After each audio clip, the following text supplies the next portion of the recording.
ভেড়ামারি ছোট্ট একটি গ্রামে বাস করত ঘতন রাজা ও তার মা। একদিন ঘতন রাজা বাহির থেকে এসে মাকে বলল, মা, আমার অনেক ক্ষুধা লেগেছে, তুমি আমাকে কিছু খাবার দাও, আমি আর সহ্য করতে পারছি না। মা তখন রেগে বলল, আরে, আমি তোকে খাবার দেব কোথা থেকে? খাবার কি ঘরে আসেনি? আমি কি কামাই করেছি? কামাই কাজে নাই, তোর বাবু বেঁচে নাই, খাবার দেব কেমনে? যা, বাড়ি থেকে বের হয়ে যা। এমন কথা শুনে ঘতন রাজা বাড়ি থেকে চলে গেল। সে বাড়ি থেকে বের হয়ে গ্রামের রাস্তা ধরে আস্তে আস্তে চলতে লাগলো সে জঙ্গলের দিকে। তার মনটা বড় খারাপ, বাবা বেঁচে নাই, গরিব অসহায়, মাও তাকে ধমকায়। এজন্য সে মন খারাপ করে চলে গেল জঙ্গলের দিকে। চলে গেল জঙ্গলের দিকে যায়, দেখে একটি সুন্দর সোনালী পাখি। সে সেই পাখিকে বলল, আরে বাবা, এত সুন্দর পাখি তো আমি জীবনেও দেখিনি, এই পাখিকে আমি আমার বাড়িতে নিয়ে যাব। ধরে নেই, যদি আমি আমার বাড়িতে এই পাখিকে নিয়ে যেতে পারি, তাহলে আমার মা আমাকে অনেক ভালোবাসবে এবং আদর করবে।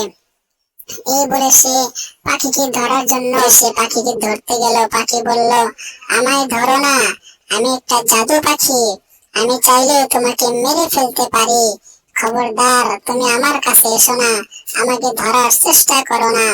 কিন্তু ঘটন রাজু কিছুতেই তার কথা মানল না। সে হাঁটি হাঁটি পা পা করে পাখিকে ধরতে গেল, অমনি পাখিটি উড়ে পালিয়ে গেল। ঘটন রাজা সেই পাখিকে ধরার জন্য, পাওয়ার জন্য রাস্তার এদিকে সেদিকে ঘুরতেছে।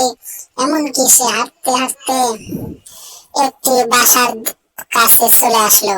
সে এখানে চলে এসে ধমকে দাঁড়িয়ে বলল, আরে, এটা তো একটা পাখির বাসা মনে হচ্ছে, এই বাসায় মনে হয় সেই জাদু পাখিটি থাকে।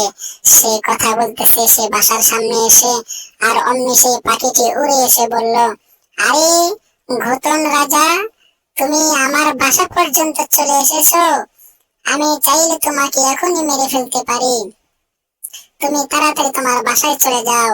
তখন ঘতন রাজা বলল, আমরা অনেক গরিব, আমরা অসহায়, আমাকে মেরো না, আমি আজ কয়েকদিন ধরে খাবার খাই না, আমরা অনেক গরিব, আমার বাসায় শুধু আমার মা আর আমি থাকি, আমাদের অনেক অভাব।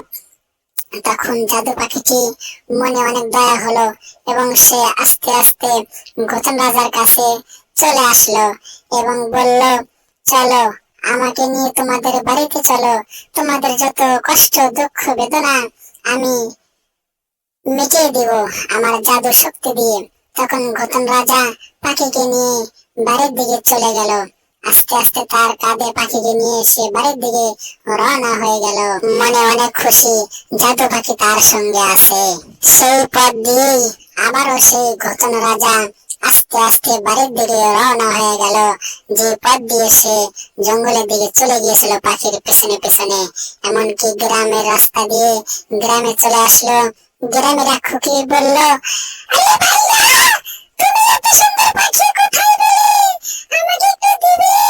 ভাইয়া, তোমার পাখিটা। তখন সে বলল, আরে, এটা কোনো সাধারণ পাখি নয়, এটা হচ্ছে জাদু পাখি, আমি এখন জাদু পাখির মালিক, আমার কাছে এখন জাদু পাখি আছে।